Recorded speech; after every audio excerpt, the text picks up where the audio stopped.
Yes, sir. Yes, sir. You have tuned into another edition of the Sports Shop 27. I'm your host, Jermaine Colter. In the middle, my co-host, Kevin Johnson, KJ. And today's special guest, former Clemson consensus All-American 2005, All-ACC 2005, Senior Bowl participant, former track star, the fastest man in the 2006 Combine at a 4.37. 5 interceptions career, 115 tackles. From St. George, South Carolina, Tye Hill. Tye Hill, What's Tye good, Hill, Tye? what's up, man? What's up, man? How y'all doing? KJ, what's up, my brother? What's up, man? Yeah, man. Glad to be on, man. Yes, sir. We're glad to have you on, man. For the people that don't know you, let them know where you're from again and a little bit about your background. Well, I'm from St. George, South Carolina, a little small town. From a community called Texas Community. You know, it's family-oriented. Went to St. George High for 2 years, then we closed and we combined with Hollyville, Ridgeville, which is now Woodland High School down in Dorchester area. Yeah, man, from small town to first D1 signee from my area. That's what's up. Ran track, football. I think I'm 7-8 times state champion in track. We used to run a lot. We didn't have a track at St. George, so that's why we had to come run at OW all the time. So, yes, sir. Yeah. Yes, so yeah, man, that's a little bit about me, man. I-95, baby. Yes, sir. Man. So let everybody know how you go ahead, KJ. Yeah. So what age you started playing football, man? That's what the people want to know. Oh, man, I've been playing football, man, probably since, I would say about 9-10 years old.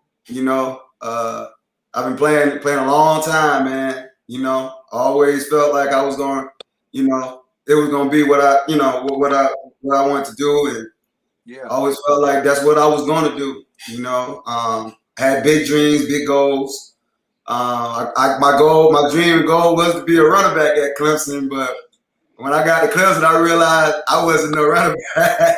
I spent 2 years over at running back. 1 year I redshirted and had a lot of fun doing that. You know what I'm saying? Then played 1 year as a running back. And then I got smart. And then because I knew they was going to I wanted to continue running track. And I knew, how Coach Bowden was, boy, you coming. I was on football scholarship. So, they wanted me to do all things football. And KJ will tell you, brother, it's this thing called the off season where we do the mat drills. Yes, baby. I wanted no part of that, so I had to. You skipped that, didn't you? Yeah, I had to get up out of that. And, yeah. They tried to make me do it my freshman year, but I gave the track coaches, when I got the track, I said, man, I can't run my leg dead. Yeah. Me and Harry, they said, they had them lobbying for us to come run, stop doing back drills. And, and then I was able to continue running track and won a few titles in the ACC. Was continuing to be first. I was a 60-meter champ in 2004. I was a 100-meter champ in 2004 outdoor 4x1. Then we won a couple team titles as well while I was there. So, I had a great time, man. Had a great career at Clemson. Met some great people. KJ, one of them. You know what I mean? He always kept us cracking up. So I met a lot of great guys, man. And it's a big brotherhood. And I'm glad I'm a part of it. For sure. Cool. So you started playing football at 9. You played running back, I guess, all up until high school, correct? Correct. I always had to have the ball in my hand. Cool. Always had to have the ball in my hand. Boom. So talk about your days at playing running back at Woodland High School. Talk about that and the competition and some of the players that you probably end up playing with at Clemson or playing against at Carolina. Man, it's a long time ago. I know, right? I I had a good career at running back. I was all state, high school All American, all of that. I was pretty fair. What got me on the scene was actually we played Daniel High School. My first year, the new school existence, and I played. I think I had about 285 yards against Daniel. They was the defending 3A state champ. First play of the game, I took the ball 85 yards. First play of the second quarter, I took it at 80 yards. And they thought they could run. They thought they were fast up there. They didn't realize they didn't see no low country speed. You feel me? So, I had about 210 yards at halftime, man. And then I think I finished with 285, something like that.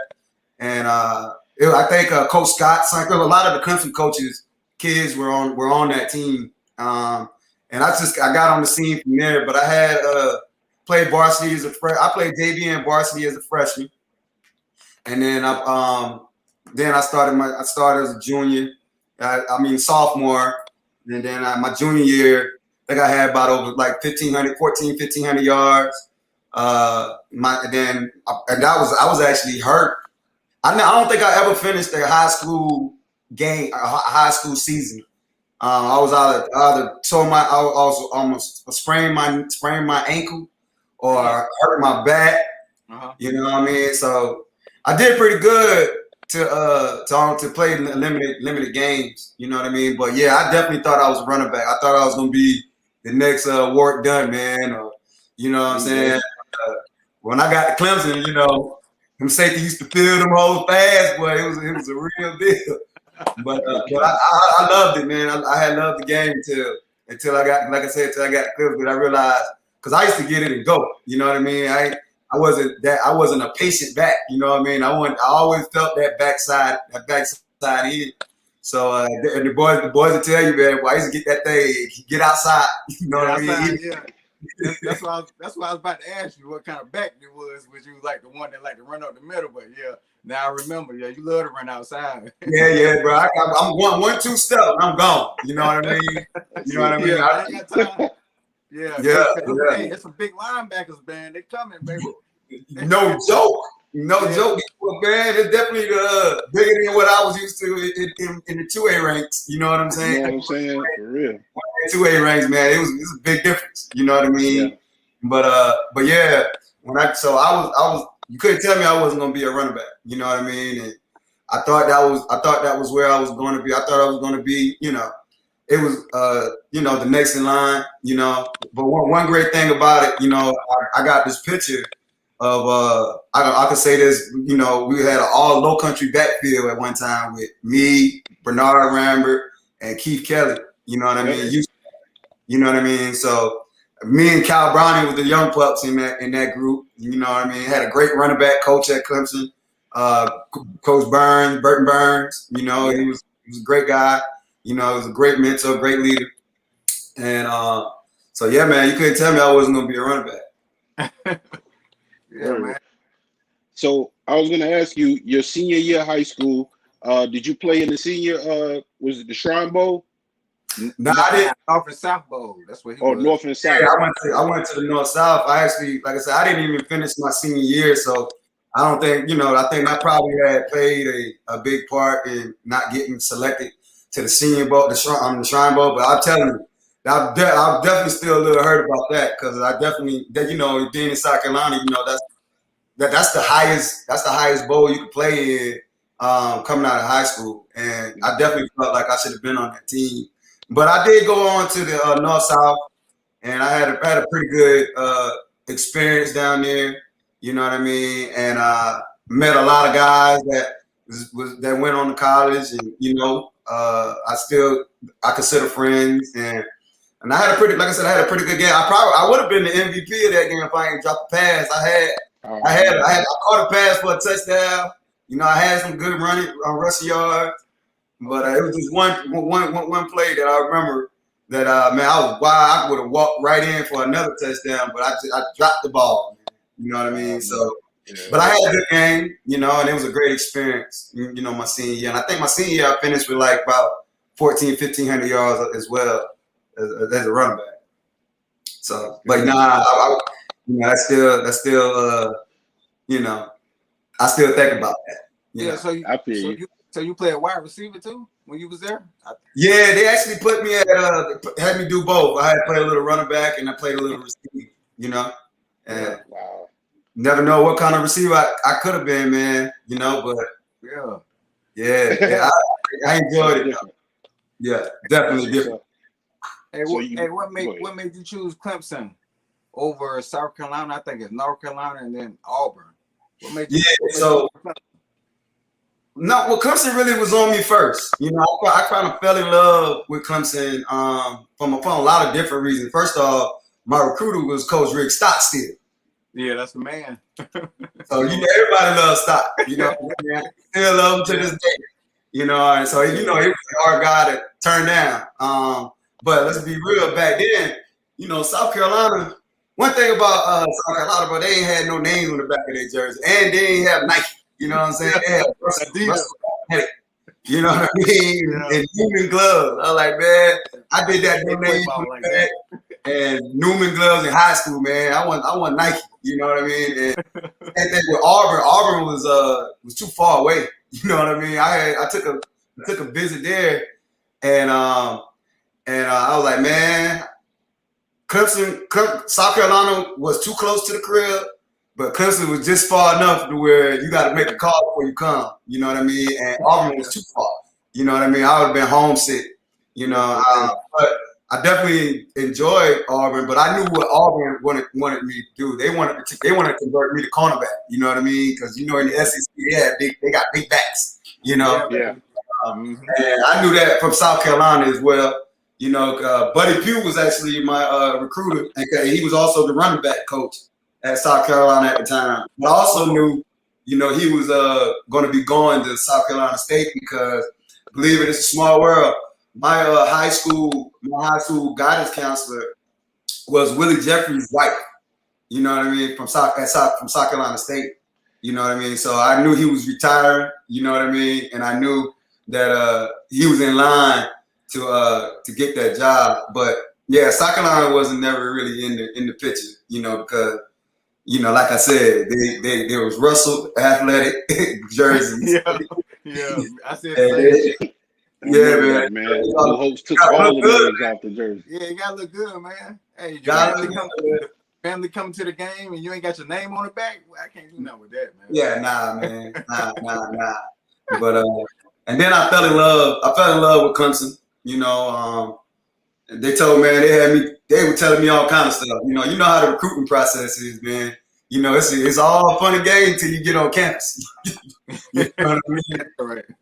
Yeah, but Clemson was doing really good. I believe you guys, KJ, I believe y'all was like, y'all was the year before that. While y'all was getting recruited, I remember they were doing really, really good. They was like number 3. They got as high as number 3 in the nation, I believe. Was in the Gator Bowl, played against Vic. I remember that. And they had a lot of great guys. You know what I mean? Then on top of that, I knew Keith from high school. You know what I mean? So it's like family, man. And so I just Clemson was always going to be my school. You know what I mean? Yeah, that's what's up. That's what's up. So when you got there on campus, who was the player that embraced you? Man, it's been a lot, man. We all it was so many, man. Like it was a whole brotherhood, bro. Like I know when we got on campus, though, I know it was a rule. Remember Trey Tate went to Coach Bowder to make sure that the boys couldn't hate us. You know what I mean? Yeah. Bernard Rambert, Travis Zachary. I was in the running back room, so those guys embraced me and KB. And they told, like, they was just talking right there. He was like, and then they told us, me and KB, we both was number 5 coming out of high school. So they told us we went at number 5. You know what I'm saying? But man, it was a big brotherhood, man. It was so many guys that embraced us, man. I can't tell. It's everybody, man. It was they took a lot of time with us, man. To be honest with you, man. So it was all a real big brotherhood. That's what's up, man. Now I know you was playing running back when you got there. How was it playing with Coach Burns, though, man? I know he was kind of a cool coach, and then one minute he can be on you, man. Oh, Burn used to stay on me. He used to stay on me, boy. Boy, I'm telling you, you know. And then I had like a little fumbling problem, man, like about redshirt freshman year when I got on the field. So it was like, you know, boy, it got to the point where like, I ain't even want the ball no more. Y'all take that. Yeah, you take that ball, man. Coach Rick on. What's up, Coach Stott? Coach Stott was a hella fire recruiter, man. Great guy. I love him. Yeah, man. I love you, Coach. For real. Yeah, man. But yeah, man, it was you know, like I said, I had a little fumbling problem, man. It was pretty bad, you know. And then we used to do this drill, you know, with the linebackers, you know, where you know you gotta do that blocking drill. Them boys coming at full speed. Well, I used to get a headache every time we did that. I used to tell Coach Burns, like, man, I ain't taking nobody up top in no game, man. I'm cutting. Yeah, well, me and Coach Burns. You had Chad Leak, who's the linebackers there? Keith Adams and the boys coming at you. Oh yeah, baby. Yeah, it was Lee, Al Troy. You know, God bless him. Al Troy was another great guy, man. You know, like that. It really touched me when you know hearing about his passing. But you know, Al Troy, Leroy Hill. Who else? It was. I think Sam played a little backer at that time. Yeah. You know, so yeah, man, them some big boys trying to take up high. You know what I mean? I like, man, I ain't doing this, man. This is too much. Yeah. All right, so you make that transition to play DB. How easy was it for you to make that transition to learn the playbook, get your hips right and turn? You know, it's different playing running forward than running backwards. You know what I'm saying? A 4-3 running forward and running backwards is totally different. So explain that concept. Well, I guess a whole story. So how I got to DB was, you know, I think Bernard was graduating. You know, me and KB, and it was just us in the room. Me, KB, and Yusuf Kelly, and I think Reggie Merriweather came in, and I think they ended up getting Dwayne Coleman as well. And so I actually went to Coach Bowden after the bowl game, the Tangerine Bowl, I believe it was, and I told him like, "Yo, I want to try cornerback because, like I said, you know, when you get on campus and they tell you can play post foot, the all season happened. They want you football. So I knew Coach Bowden was going to, you know, look, man, if you want to play football running back, you're going to have to bulk up. You know what I mean? You want to be able to carry the load. Yeah. And I was like, nah, Coach, I want to try this cornerback. You know, because I want to continue to still run track. You know what I mean? And so, Coach Bowden, I went in his office. He was like, "You'll start day one." I was like, "What? I'm gonna start day one?" I'm like, "Okay, that's crazy, but okay." And guess what they did? They put me out there day one, and them boys was tossing me up. Yeah, you know, and it was an open practice as well. So it's still pitchers out there. I'm going up against Kevin Youngblood, Derek Hamilton, Aries Curry, you know, all these guys, all you know, all ACC, all Americans, you know what I mean? So I got baptized in the fire, man. You know, Coach Stott, I think Coach Dabo, they actually made a video of it. You know what I mean? It was like, would you believe I told you, like, with me starting at cornerback, you know, like the date when I started over there, how bad I had looked. You know what I mean? I had to actually, you know, the good thing I had was I had a good corner on the opposite side of me, Justin Miller, you know. And the other thing with that was I knew that they wasn't gonna be throwing at Justin when he comes to the game. So they're gonna be throwing at me. And the worst thing you want to be is look bad on TV, because where I'm from, my people don't call it tell me, but boy, you had a good game. They come like, you get tossed up out there, boy. Because you're on that island, man. You're on that island. And when so I believe it was all I think it was real strategic, like how Coach Bowden did it, because it was, like I said, it was an open practice my first day out there. And I was getting tossed up. And so I had to be real disciplined, bro. I had to actually learn the technique, you know what I mean, which was different for me. You know, I had to really pay attention, you know, and I had to actually learn from my mistakes, you know. And, you know, later, as the year went on, as time went on, I believe Clemson was about to bring in a JUCO transfer. I believe that never. I don't believe he never made it. But I think he was going to be the one slated to be the starter. You know what I mean? If I didn't perform, and that's also we had Torrey Francis, who he was a redshirt senior. You know what I mean? So I had to fight my way to get on the field. You know what I mean? And I really had to like really concentrate and really focus in, home in on playing corner. You know what I mean? Like it was definitely I know if you talk to Kevin Youngblood, Aries, and Derek Hamilton, all them boys, they'll tell you, you know, like what I looked like in the beginning. You know what I'm saying? And, but I have to ask you, like, you know, I had really good receivers that I was going up against in practice. Chancey Stuckey as well. These guys, but who I was going up against in games was nowhere compared to what I was going up in practice. You know, and we played a lot of man coverage, bro. Like we didn't hide. They didn't hide us. You know what I mean? It's make or break it. You know what I mean? And so that I really had to, like, you know, pay attention and, you know that, yo, you can get tossed up out here on that island, brother. You know, and had to home in. Yeah. Now I know you said you was in that, y'all be in that man coverage though, but I know you still had a favorite coverage, you know, that you felt comfortable in. You know what I'm saying? So. And I know exactly what you're talking about as far as, you know, because I played running back and wide receiver in high school and then adjusted to college, man. Right. And then you got these Rod Gardners and so on, you know, big receivers, and you got, you know what I mean? You can't look stupid. So, right. So talk to me about that. So, you know, every receiver is different. Right, you got big guys, you got the fast guys, you got, you know, the slow ones that real run real good routes, you know, the smart ones, you know what I mean. So you got to know who you're going up against, you know.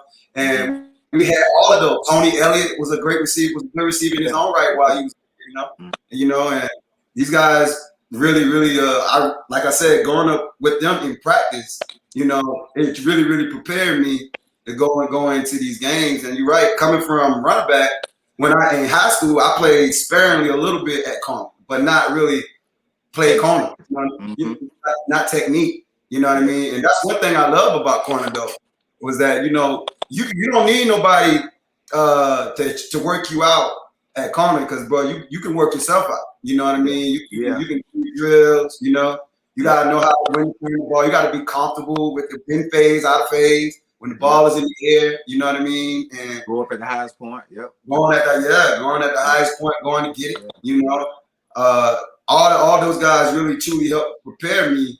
You know what I'm saying, for game day.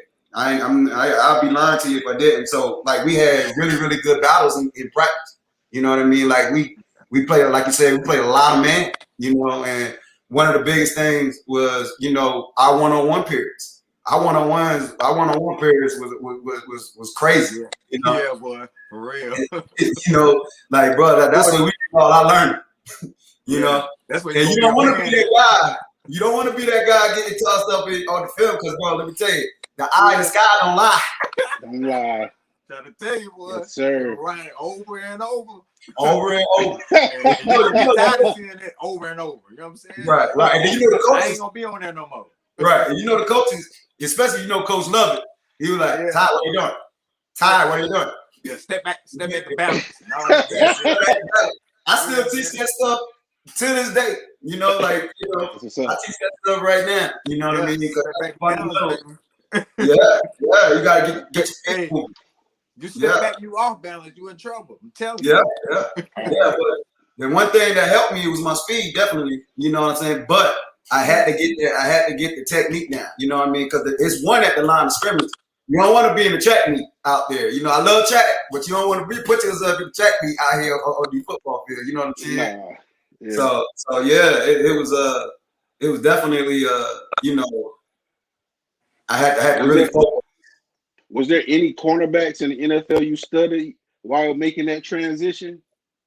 Technique-wise? Technique-wise, I always looked at people like, for me, because I was a fast guy, you know, of course, everybody want to be Deion, right? Everybody want to be Deion, but, you know, So I looked at him. I looked at Charles Woodson. Look at Terrence Newman. He was a fast guy. That, you know, I kind of like. Well, he's kind of one of the reasons why I wanted to go to corner, because he was actually the Big 12 champion in over out at Kansas when he played. I think like K-State or something like that. Kansas State. Yep. Yeah. So I watched those type guys. You know what I mean? I watched what's his name? It was a lot of guys, man. It was a lot of guys. But one thing we did, it was like we did a lot of film work on ourselves, like always watching ourselves. You know what I mean? Watching the technique. Justin Miller, really, he helped me as well. You know what I mean? You know, me and they with Ryan Henry, he helped me as well. You know, so it was really like that. We really all like helped each other. You know what I mean? And they got better. You know what I mean? But it was definitely, you know, it was definitely work. You know what I mean? And you know, this fall was coming, so. The eye in the sky ain't gonna lie, brother. That's it. I want to look bad.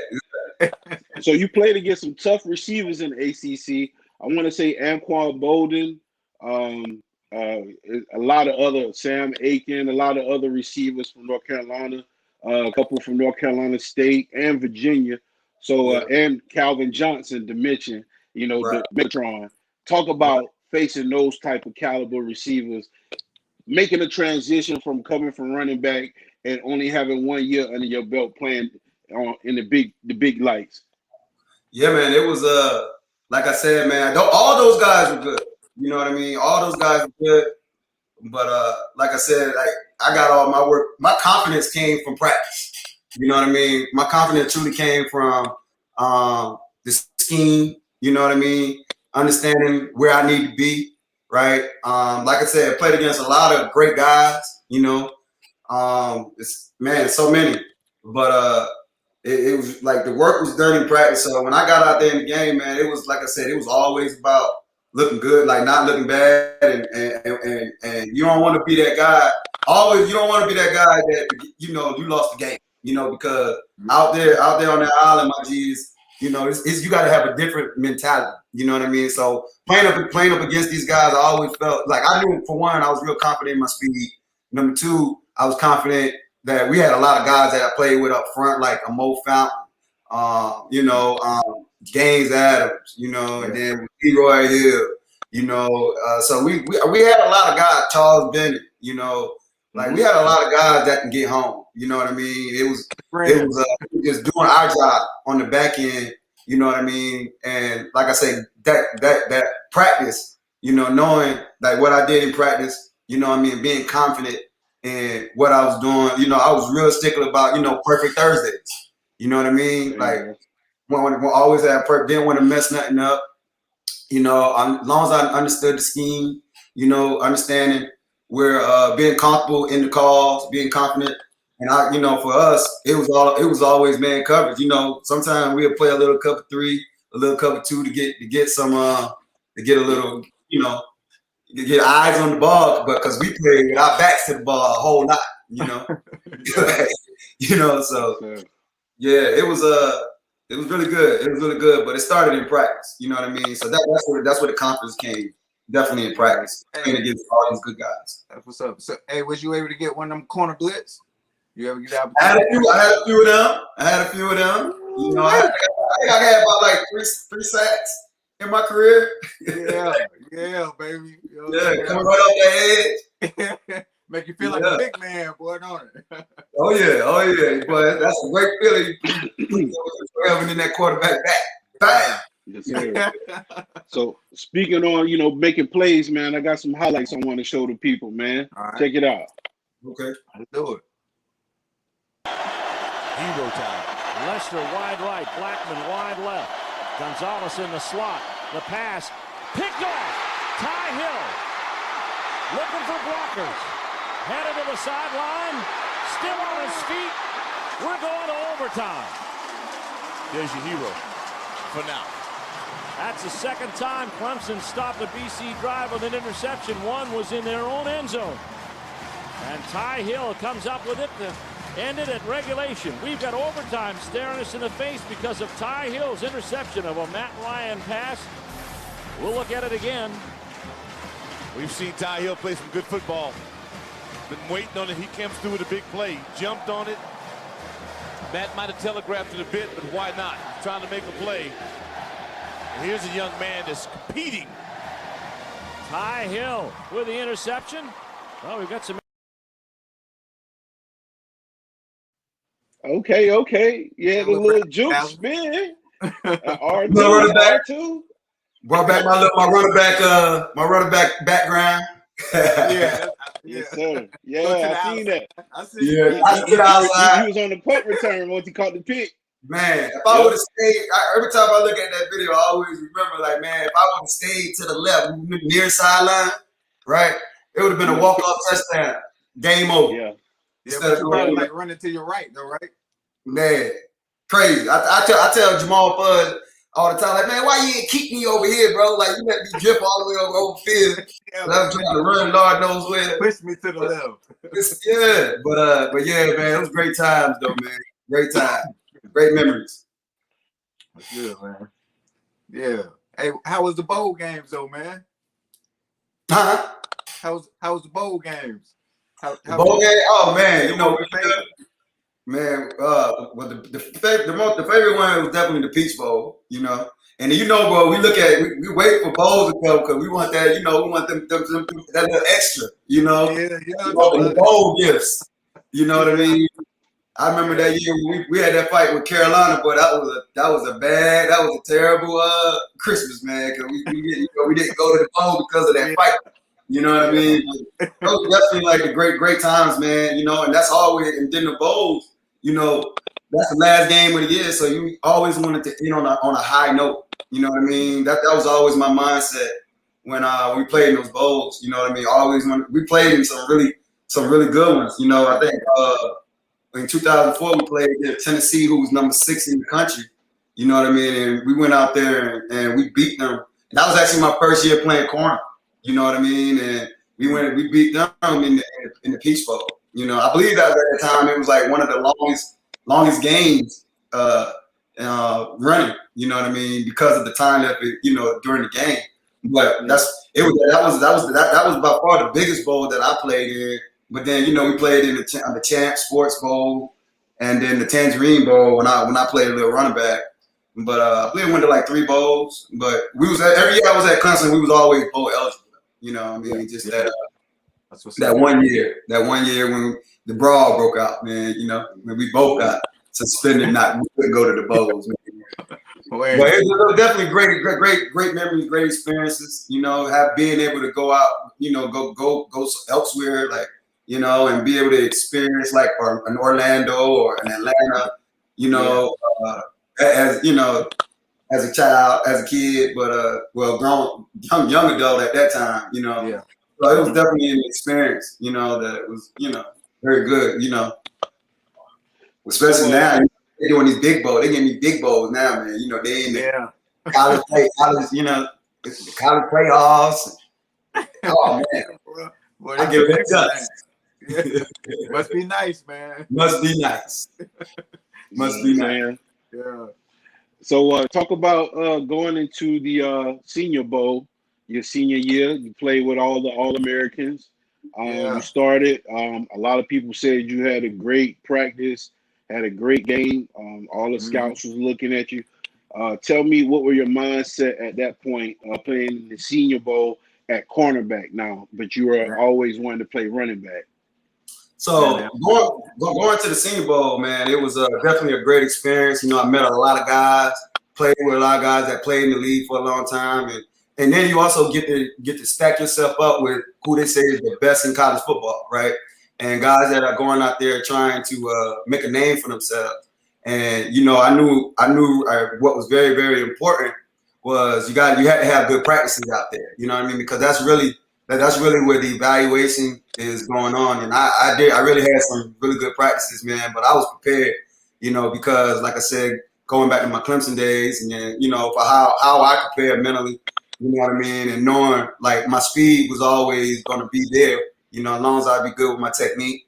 And I wanted to go down there and dominate, in which I was able to do, and really put on display like what I can do, and going up against a lot of these guys that were really good, I got to stack myself up, and I was blessed and fortunate enough to, take advantage of that whole situation. And then also looking at it, like I said, going back to the Shrine Bowl, I looked at it as, well, at least I get to play in the big college, college all-star game. Exactly. You know what I mean? And be able to, put your, and then, also you wanted that invite early, and I was blessed to get that invite early my senior year, so I didn't have to worry about it. I was actually training out at API in Arizona at the time, for it, you know what I mean? And so, yeah, it was a great experience, man. It was a great experience, got to really meet a lot of, and, that's when the interview process really starts.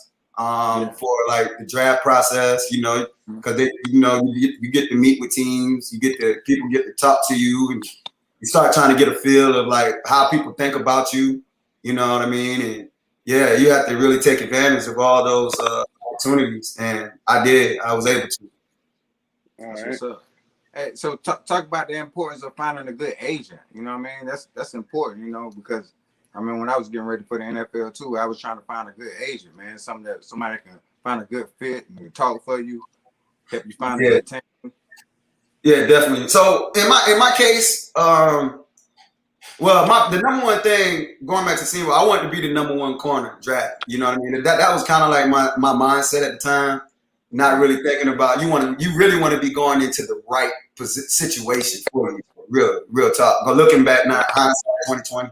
But having a good agent is definitely, it's essential. You want to assemble a good team that is going to be able to handle your off the field, business. You know what I mean? So you can take care of your on the field business. And I had a pretty good agent, but he was out in California. I signed with Octagon coming out. Thinking back on it, I would have probably signed with different guys, but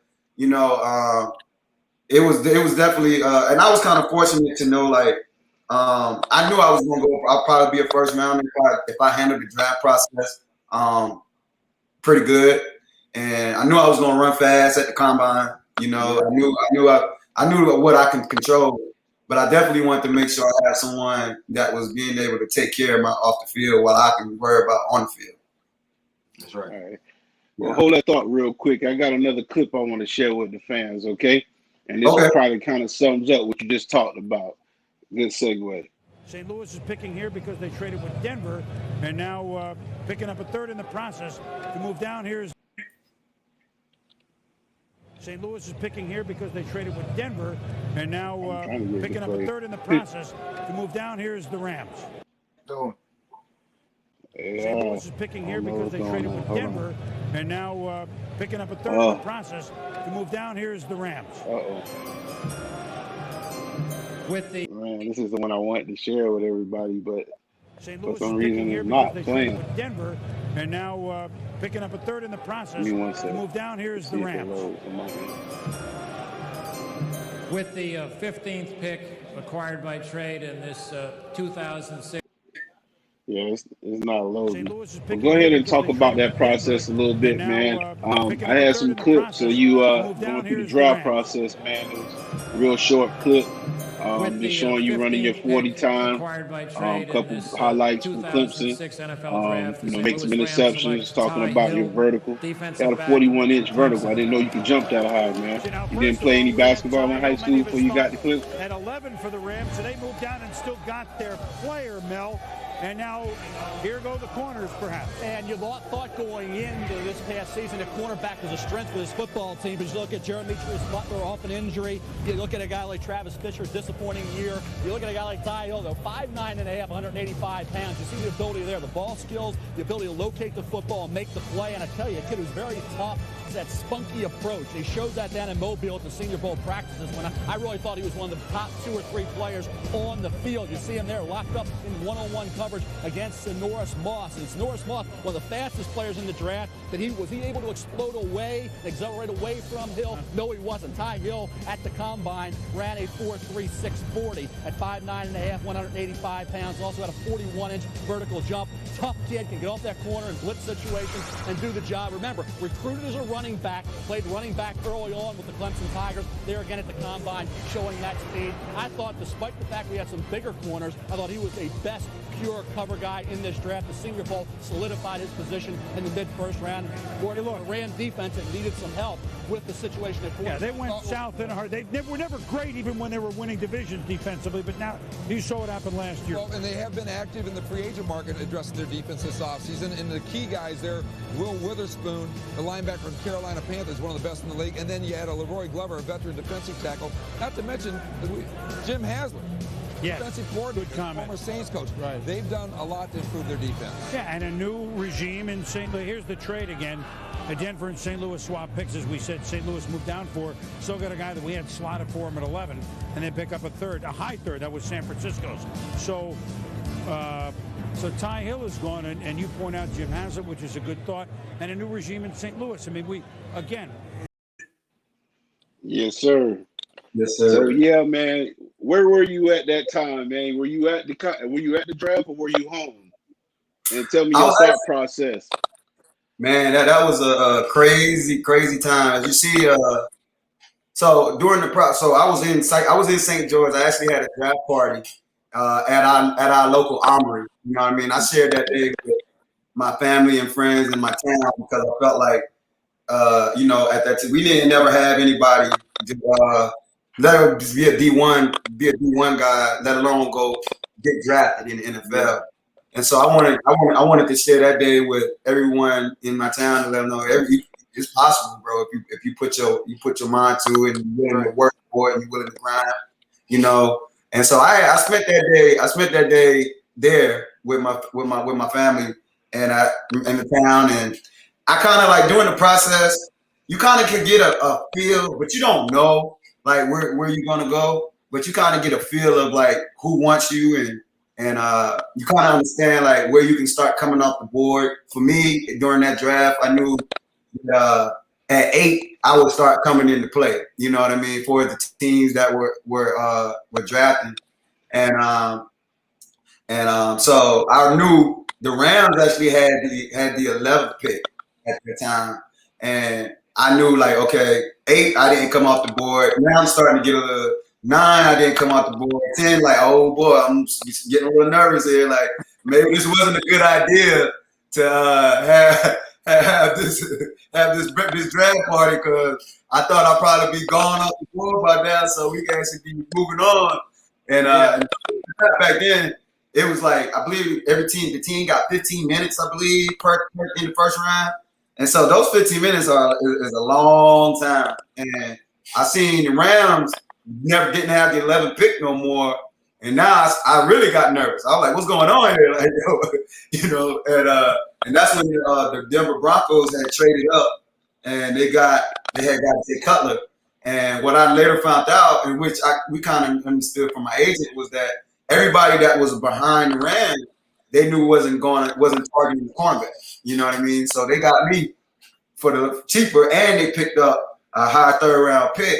You know what I mean, to add to our draft class. So yeah, it was a little nerve-wracking, man. I'm telling you, because that 15 came around a long time, and then I think I got on the phone. I think the Rams they called me like around pick 13. You know what I mean? So I was really on the phone the whole time for like 20 minutes before I even got, they called my name, and that's a whole crazy process in itself because you talk to everybody. Like you start off, you talk to the coach, you talk to the GM, right? Then you talk to the head coach, the GM, then my position coach, the DC, and then then they hand you over to the media. You know what I mean? So it was like a whole whirlwind, man. It was definitely a great day, but it was also like an almost overwhelming day. You know what I mean? Because you work so long and so hard to get to that day, and you really can't believe it's actually here. You know what I mean? You actually going through it, and so yeah, man. I think back on it, man. It was like I was so drained after that. Like I didn't do anything other than like I remember after we left the armory. After I fulfilled all my media obligations because you get a lot of that. You know what I mean? At that time, during that process, and then after that, I think my aunt had a cookout. Man, I had a lot of my family came in town from all over Florida, New York, all across the East Coast, all across the East Coast. Showing love. Yeah, it was all up, man. And then I had to fly out. You know what I mean? I had to fly out to St. Louis the next day. You know, to do their press, do the St. Louis press conference, and you know, had the jersey and all that, and start to get acclimated. You know, so yeah, it was definitely a great experience. You know, if you're blessed to get that experience, man, you want to. I would say take it all in, man, because you know it's only a once in a lifetime situation. You know, and like I said, I was blessed to go 15, and but yeah, it was a long. Believe it or not, bro, it was a long time, long process. So just imagine waiting, and you know you don't know where you're going, like. It's nerve-wracking a little bit. You got to figure out something else to take your mind off of. But how can you? You know what I mean? You really – because you don't know where you're going to be at the next 4 or 5 years, you know? Right. You know, and everybody want to get drafted, you know? And so, yeah, it was definitely a great experience, you know? Yeah. How was your first practice on the NFL level? Oh, my God. So the first practice, you know, they bring the rookies in first. Right, so it was all rookies and undrafted free agents. You know what I mean? We go through the NFL. The NFL practices are completely different. You know, so none of us know what we're getting ourselves into. Right, so NFL practice, you actually have a walkthrough before the actual practice. Right, so we was out there going full speed during walkthroughs. We would go full speed. So we thinking we supposed to be practicing. I ain't even think about it. We ain't really stretching, none of that. Man, I was just so happy to be there. I look at some of the pictures that were taken of me during that time. Like I ain't even have my chin strap right. You know what I mean? Like, just give me a helmet. Let me go out here. You know. And but yeah, bro, I'm talking about winded, bro. We were blown because we went from walk through for about 30 minutes. Then you go to stretch. And then you go to practice. You know what I mean?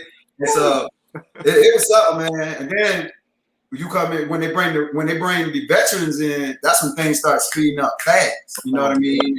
Yeah. One thing I always played fast, so the speed of the game never really changed for me. But what did change was now I'm going up against Hall of Fame receivers in practice. And that was another thing I was blessed with. Like I said, at Clemson had a great core of receivers there. Now I get to the league, and I get drafted to St. Louis. Now I'm going up against Torrey Holt and Isaac Bruce in practice. You know, and so it was definitely a great experience. Work. Yeah, it was out there. Torrey Holt was running. You know what I mean? And you couldn't jam him, bro. You really, like I said, going back to studying your technique and perfecting your craft, like bro, like. Getting drafted to that team with that set of receivers, like it was by far like one thing that definitely helped me going into the season, because again, like these guys were at that time the best receivers in the game. You know what I mean? And I think that year in 2006, I think Mark Bolger didn't throw a pick until week 8. So I didn't understand. So I'm seeing this in practice though. Like you talking about in college, the windows are like this. Well, in the NFL, the windows are like that, almost like that. You know what I mean? Barely get up in there, bro.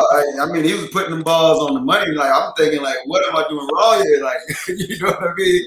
Yeah. And, so it was definitely a great experience. And then also being a part of that team that we had so many great veterans like Orlando Pace. You know, same thing like at Clemson. When the team embraced us coming in, that same thing happened to me. I got drafted to a veteran team when I went in the league, and that's with Orlando Pace, Torrey Holt, Corey Chavis was my guy from Silver Bluff. You know, we all still keep in touch. You know, and Alex Barron, smart.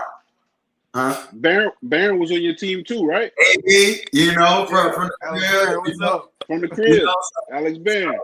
Yeah, man, and he was the first round pick the year before me. The year before you, exactly. Yeah. So all those guys, we all was cool, man. But we also like iron sharpen iron, and we got together, got right. And but yeah, learning that defense was completely different. Yeah, it was completely different, bro. Like they had all kind of stuff, man. And then motion changes everything, right? So bro, it was definitely an adjustment. You know what I mean, for on the learning curve. But from the speed and from the speed of the game, I was ready day one. That's what's up. Hey, so I know you played with the Falcons, right?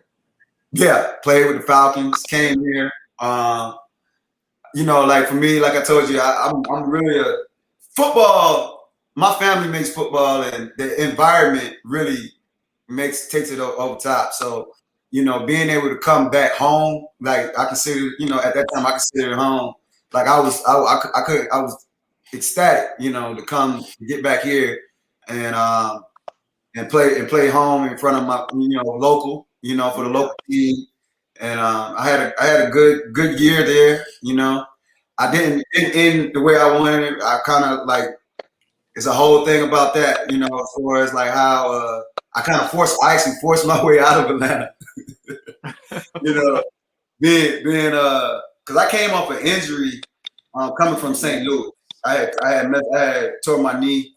I had like a lateral meniscus situation. Yeah. And playing at DB, we don't know where we're going. That's why you got to be fluent in your movements. And man, my legs are everything. You know what I mean? And so when I came to Atlanta, they sat me down for like the first 5-6 weeks. But I had just came from St. Louis and I've been practicing. You know what I mean? And I've been actually out there with the ones, and that kind of meant that, for me is I always been a starter since I came to cornerback. You know what I mean? I never came off the field. Same thing when I got to St. Louis, I didn't never come off the field, so I didn't know how to handle them telling me I'm hurt, and I'm over here like I'm ready to go. Football, man, your mentality, boy, you just think you're invincible, and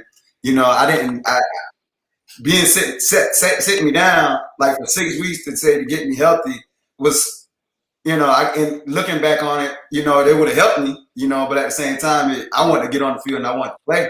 And when I got on the field, I performed, you know what I mean? And so I felt like the situation, because I was really a GM trade that had brought me here instead of the head coach at the time. And that right there messed me up a little bit as well, because I was kind of, you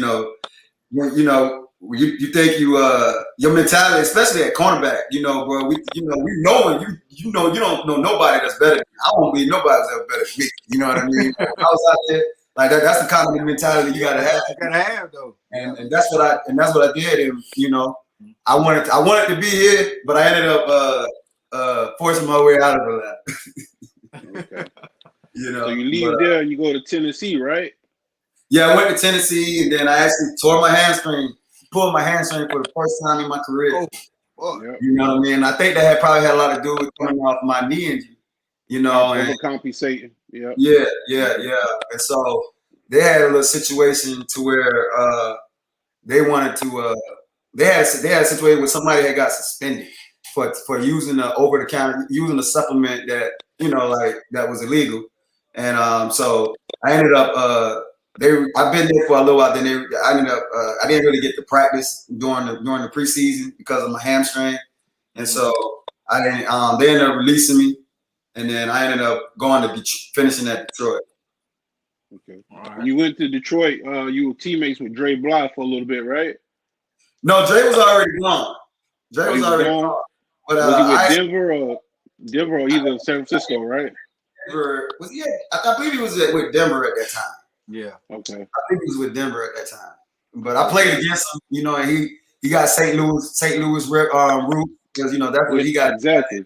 But so I learned, he was a good guy. You know what I mean? I got a chance to meet him and talk to him, chop it up, with them, because him and Torrey Hope were really, really, really close. With him, he was at North Carolina. They was in the same draft class. You know what I mean? So yeah. So you leave Tennessee, go to Detroit, then you leave Detroit. What was next for Tye Hill?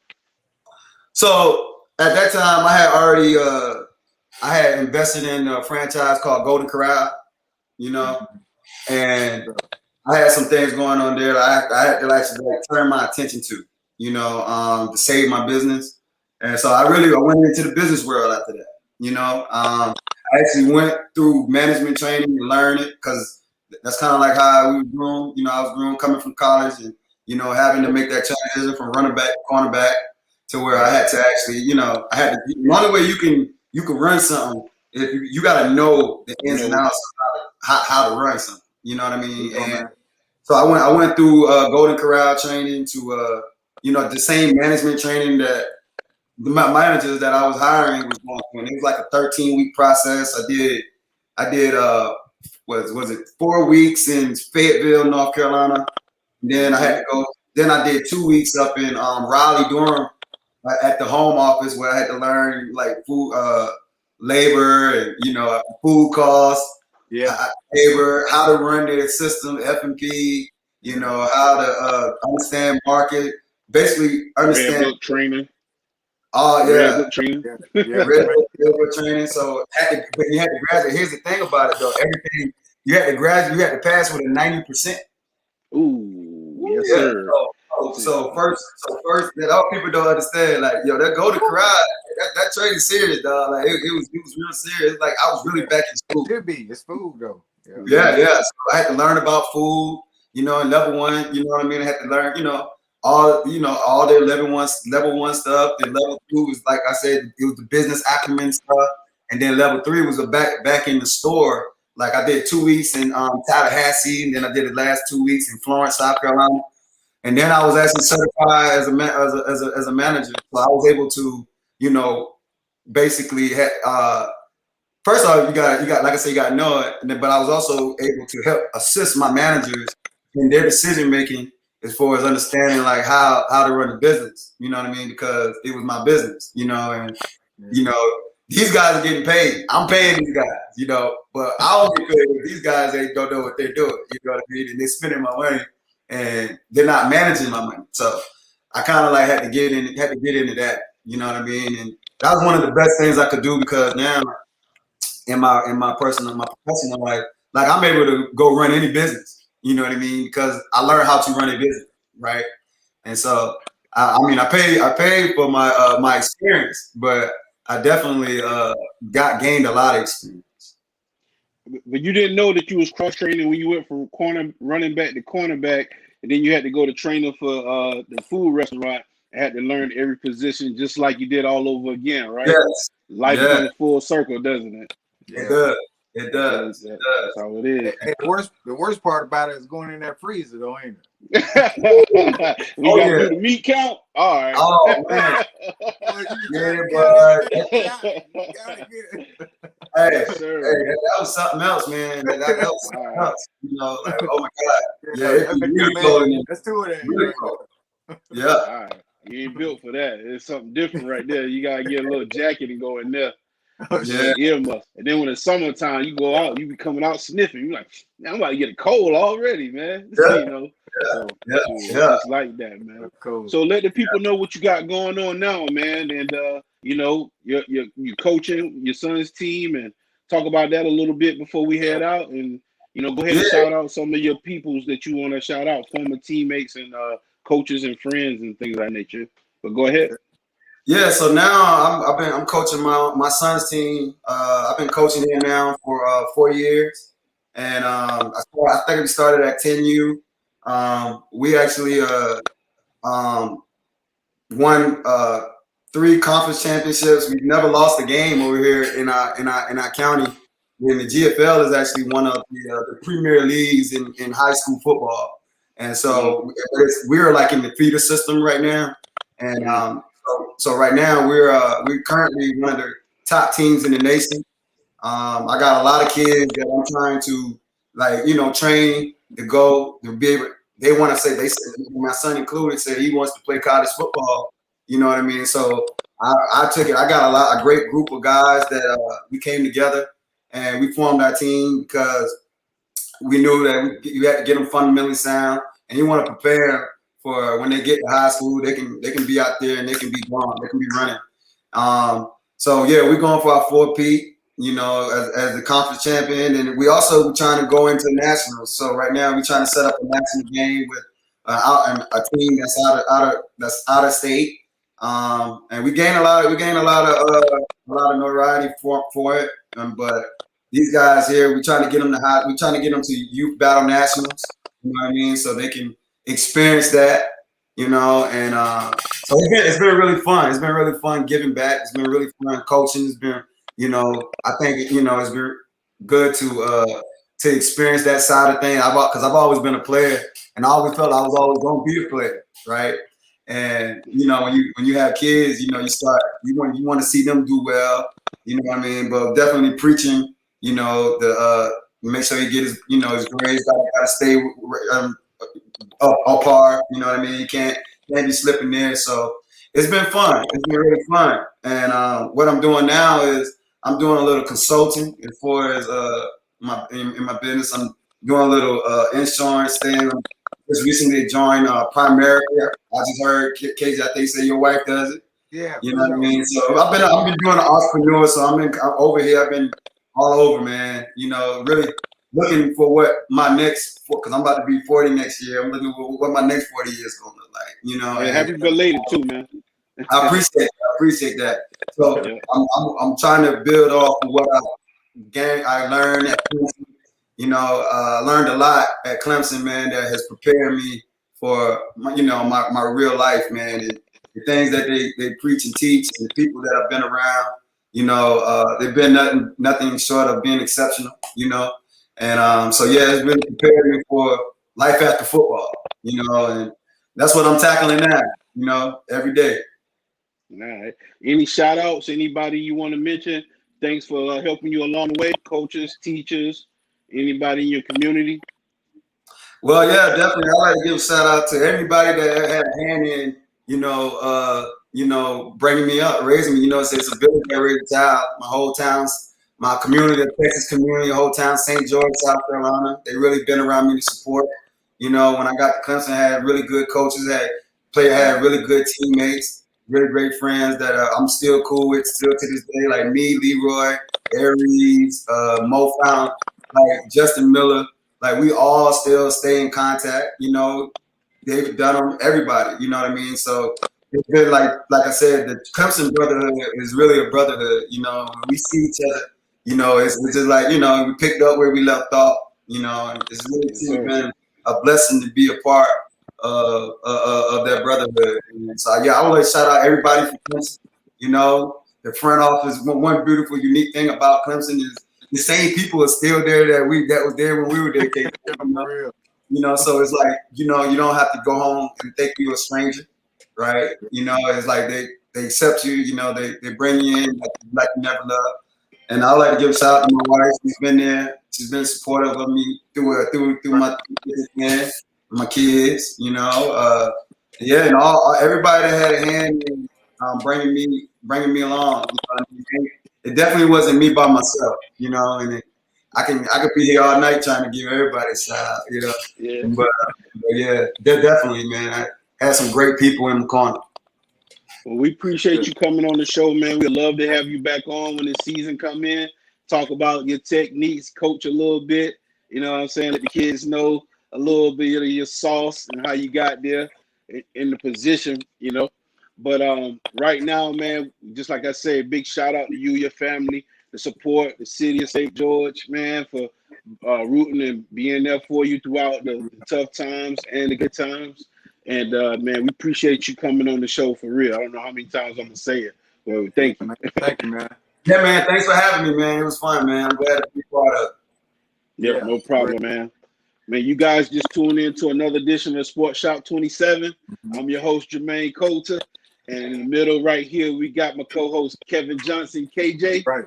And we like to thank today's special guest, former Clemson consensus All-American, All-ACC track champion, Senior Bowl participant, former St. Louis Ram, Atlanta Falcon, Tennessee Titan, and Detroit Lion, Tye Hill.